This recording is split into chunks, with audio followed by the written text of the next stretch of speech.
Hello and welcome to the Powerful Personal Brand Podcast, where my guests and I share tips to help and inspire you to build a great personal brand. In today's episode, my guest and I talk about finding balance in your personal and business life and how that can help you build a strong personal brand. So please enjoy. I am your host, Claire Bahn, and on today's episode, I am very excited to be joined by Leah Garvin. Leah is the best-selling author of Unstuck, a TEDx speaker, organizational effectiveness coach, and consultant, and she has experience leading team operations across Google, Microsoft, Apple, and Bank of America. She's a sought-after expert in the media and has been featured in Inc. magazine, Fast Company, and NBC News, just to name a few. Leah, thank you so much for being here. I'm really excited to have you here. Thank you so much for having me on the show. So really interesting.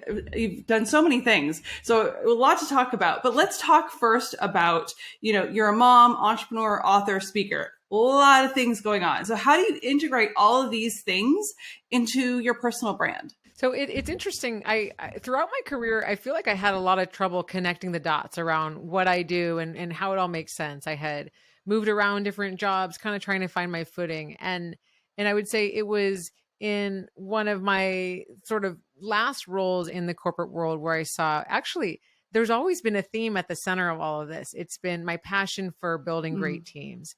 And that really sort of leaning into that and saying, oh, this makes sense why I took all these different leaps and made these different moves. And as I've moved into being an entrepreneur, this has really been the anchor to all the work that I do. And so I would say, having an effective team in my own house with my husband and daughter to figuring out, how I want to help organizations lead great teams. I work with entrepreneurs and founders and small businesses, as well as teams in the corporate world. I think teams was really at the center of that. And that anchor has been really helpful for me to have clarity around my own perspective. Yeah, I like that. It's a different perspective than I really kind of thought about, but it's true. I mean, if you can find that one underlying thing that kind of all makes sense, then you can really lean into that aspect of your personal brand. Yeah, I like that. Yeah. Okay. Well, so, but since we're talking about all of these aspects of your life, let's discuss how much do you share about your personal life? How much of your husband, your daughter, your personal experiences, how much do you share? Yeah. I've ranged a lot of different, I started a lot of this work when I was still in the corporate world. And I was wrestling with my own comfort and talking about my own struggles and ups and downs. And I think when I wrote my book, Unstuck, this was the first time I really came forward and shared all of the ups and downs, all of my stories, what it was like to feel imposter syndrome, what it was like to feel like I wasn't, smart enough or technical enough or whatever working in tech. And this was a huge transformation for me to really lead with my story. And that ended up becoming really central to my personal brand of having this lived experience. I wrestled with the fact that I wasn't an executive in tech. I was actually in the middle of it. I was in the thick of it, really kind of rolling up my sleeves and diving in with teams. And at first I was thinking, oh, will people not want to work with me because I wasn't like the CEO? And it was like, actually, that's a differentiator. And really leaning into that, like, hey, a lot of times when you're an executive, people aren't telling you what you really need to hear. I actually had that boots on the ground perspective. And so talking about my real experience, sharing about my experience as a mom, wrestling with these things, like I mentioned, imposter feelings, inner critic, this started to really help me connect better with folks and show that I really understand what people are going through in the workplace and now as entrepreneurs. Yeah, I think that's one aspect sometimes people struggle with, the sharing of your actual experiences, because it can be very scary. The fear of whatever it is, looking bad, looking like an imposter, having people say that about you and all that sort of stuff. And I know the reality of what I've kind of dealt with in clients. And the reality is it's usually way worse in your mind than it ever is in real life. What do you say to that? I absolutely agree. And when I had all of this stuff where no one cares. I don't know, like what people are going to think. Are they going to judge me? Or they think it's dumb? And it's like you say, people are actually like, that's awesome. Me too. I get it. I feel that. And it's been interesting because I recently launched my podcast, Managing Made Simple, which is about experiences, how to navigate being a people manager. And the more I connect to, here is one of the worst moments of being a manager. Here's where I got stuck. Here's how I struggled. People really see they're not alone, and they connect to you and know that you can help them because you understand. Yeah, it's interesting. I started out doing this. I was doing I did lifestyle blogging for a while, and for the most part, I got great, response. But then you would get snarky comments. Maybe it's the friends that I had at the time, but from actually people that I knew, and I'm like, that's actually interesting. I've actually cut some of these, a lot of these people out because they're not people that you want in your life. So usually my advice sometimes to people that have snarky people in their life, maybe there's someone you should cut out because your true friends are not going to be, they don't see the reason to be mean to you. And that's a reflection on something they're unhappy with about themselves. And I think, but that's easier said than done to interpret. I mean, it can feel terrible when you're in the middle of it, and you sadly learn true colors, I think, which is also a really tough thing about when you're putting your work out there. If someone is like, oh, who are you to do that? That sort of, it's scary because it reaffirms your fears that you had in your mind in the first place. But then, like you said, you realize, hey, I'm actually learning that this is not someone that I need in my life or is supporting it, or, you maybe got more of an insight than you ever had about someone. And that's important to know. Because I've definitely seen people literally self-sabotage because of negative people in their life. And you're like, don't self-sabotage yourself. Get rid of them. Yeah. Women are particularly mean to each other. It's so true. And I mean, that is one of the most kind of devastating things of what I see. And I do a lot of coaching with women in the workplace, women in tech, and where we're already underrepresented, and the competitiveness that comes forward instead of celebrating and uplifting. And, you look around, you see that's part of what's continuing to propagate this issue. Like other men, they're supporting each other, they're lifting, they're grabbing their friend, hey, hire my guy for this thing. And if we do more of that, then we can, it's like I say, you got to change the system and change how you're operating within the system. They both have to be happening. But I agree. It's really sad to see that sort of happening. That kind of, it is. I've only been helped by men in the corporate world. Only by men. My business is pretty much all women.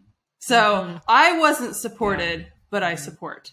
Because I did have a wonderful relationship. I mean, my family is pretty much all women. So all the women in my family support each other. So I was often shocked by the lack of support because I'm like, oh, the women in my life support. We're kind of going off subject, but because this is your forte, what do you suggest to managers that are, women and are maybe reluctant to, because they're afraid of being gutted by the next person, essentially, what can they do? Yeah. I mean, I think the more you sort of find, well, what are the unique strengths that I bring, and really learning about what do you value, what are your strengths, really figuring out that story and narrative for yourself, which essentially is a part of that personal brand. I think the more confidence that you have as a manager and leader, and you see that, hey, now I can create space to elevate and uplift other people.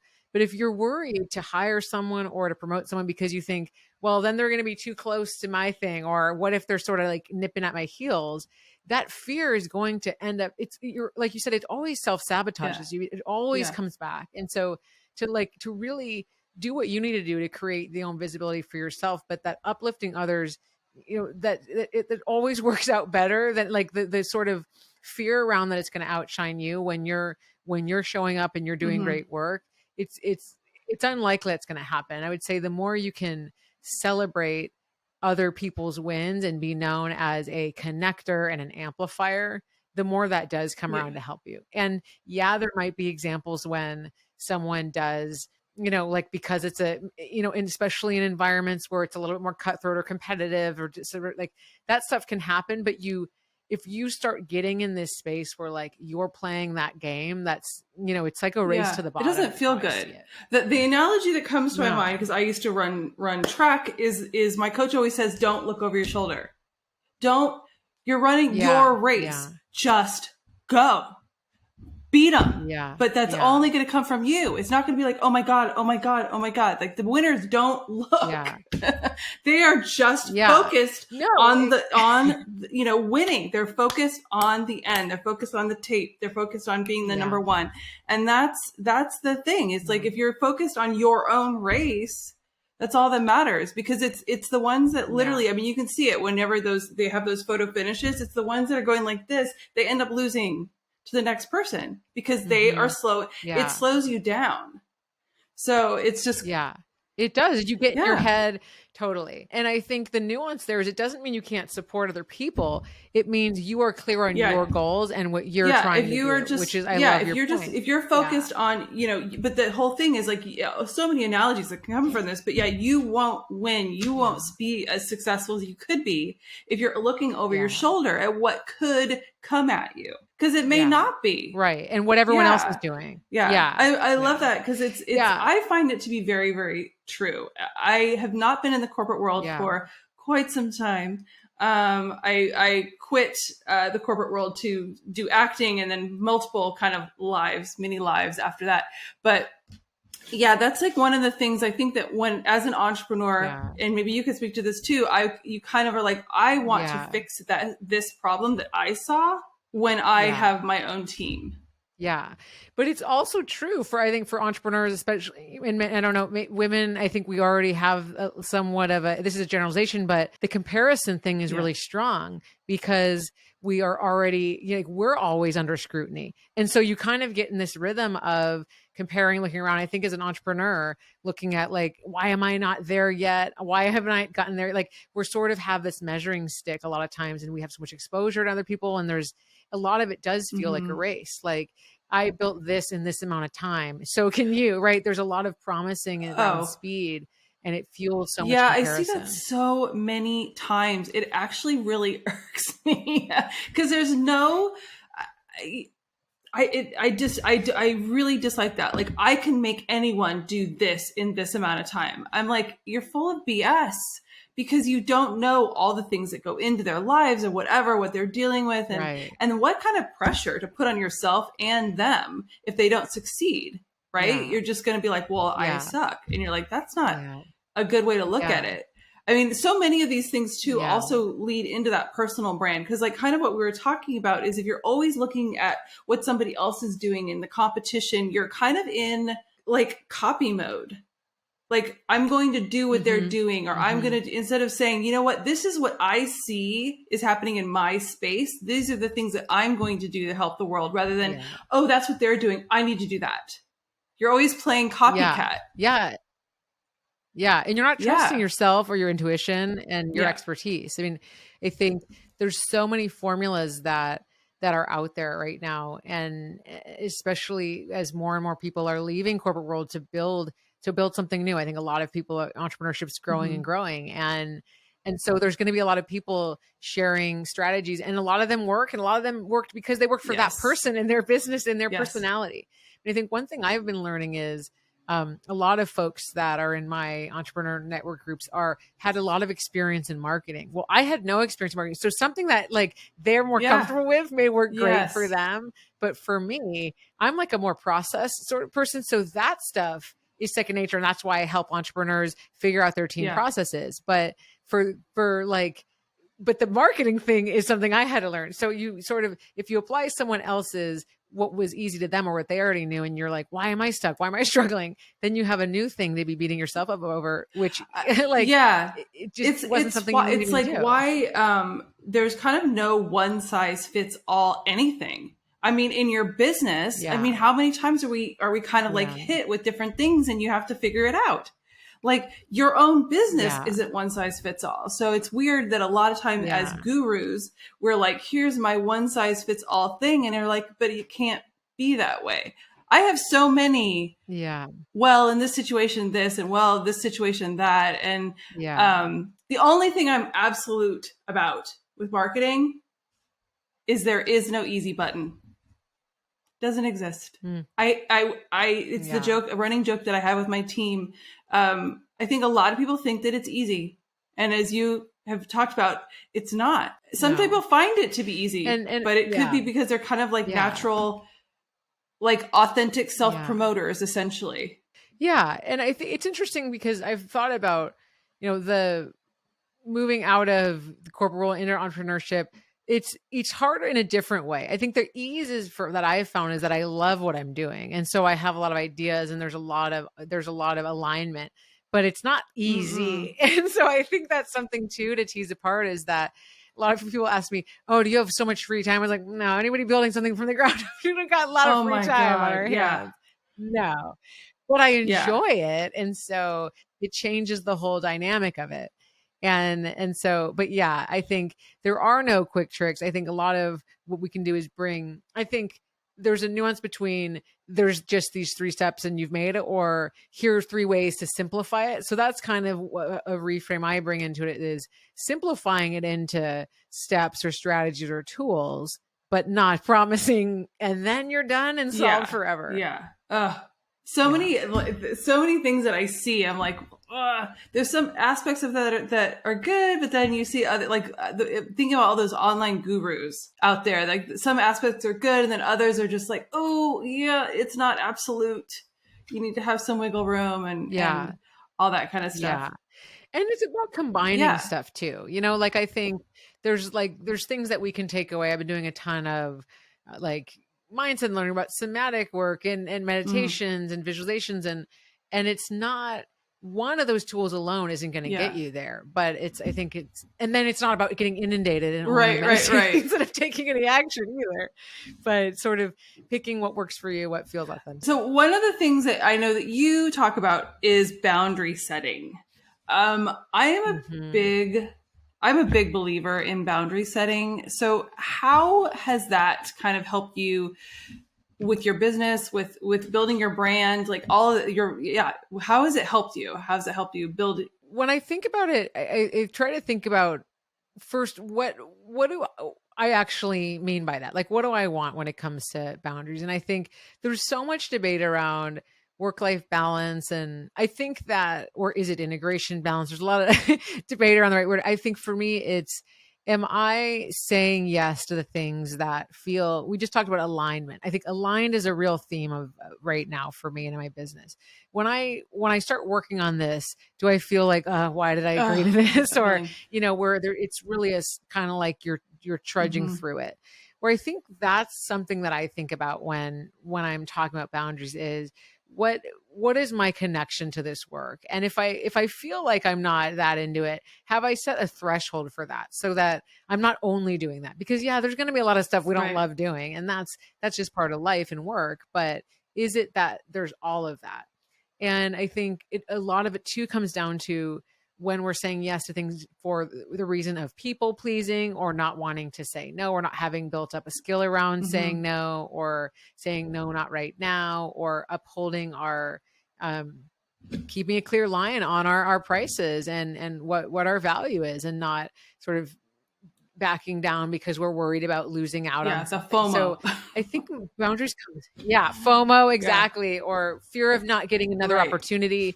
So I think boundaries, I really think about in terms of, what is the motivation around the boundary, and it's a lot has to do with alignment. It's interesting because I did a podcast, and kind of the person I was dealing with was very go all in, don't do anything fun, just build.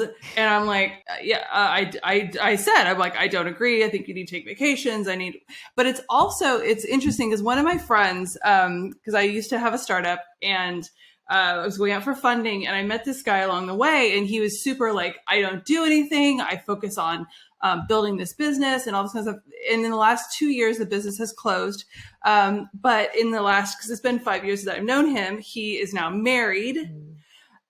He now has a puppy and all these things, but so he has things in his life that give his life more purpose and meaning. And I think that will make you set boundaries, because how are you going to have these good relationships? How are you going to build a great brand and a business if you don't kind of set goals, boundaries? They all kind of align, but I know for me, I definitely have to. There's so many things that I'm like, I absolutely hate that. I literally just had a task right before we jumped in here. I was like, I cannot get this accomplished. Things keep coming in the way. And I literally talked to one of my team members and she's like, I'll do it. I was like, oh, thank God for you. Do it. And she's like, but like you were saying, she was actually super excited to take that on. But for me, it was so hard. So I think there's so many things, like I feel like for boundary setting, it's a boundary of, you need to take time for yourself. If your family is so important. And then you also need to just be like, this isn't good for me because it's taken me 2 weeks to do this one task where it took her less than an hour. Talk about productivity. Yeah, exactly. Yeah. Well, and I love that because and that's something you can do with your teams is saying, hey, what are the things that I love doing, hate doing? What are the things that I'm great at, but I don't like? You can sort of map out this matrix for a group and see like, hey, these are the kind of things that we could delegate to each other or ask each other for help around. And like you said, something that you'd have to keep like trying to motivate yourself to do. Someone's like, I can do that in 10 minutes. And I think part of boundary setting that you're pointing to is asking for help and not feeling like, well, I just have to do all of it because it was on my list. But the point you make around relationships, and this is how we, fully realize our full potential, I think is by stepping away. You have to take breaks. I heard recently in a conference, it was the WNBA player Sue Bird talking about that, athletes take breaks. Like in the corporate world is like the only place, or in the workplace, where we don't rest. Like Olympic athletes, everyone in the military, like every sort of high performance sport out there, people take rest, they take breaks, they have off season.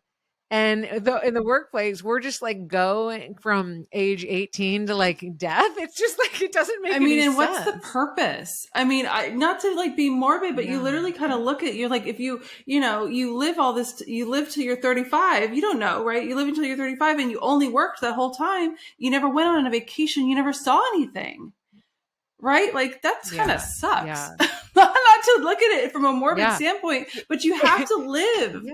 I feel to enjoy yourself, and your family and all these things are just super important. And I think that also kind of what you were talking about with boundary setting is for your boundaries of your life too. If you're like, I'm willing to give up everything for this business, including my husband, my child.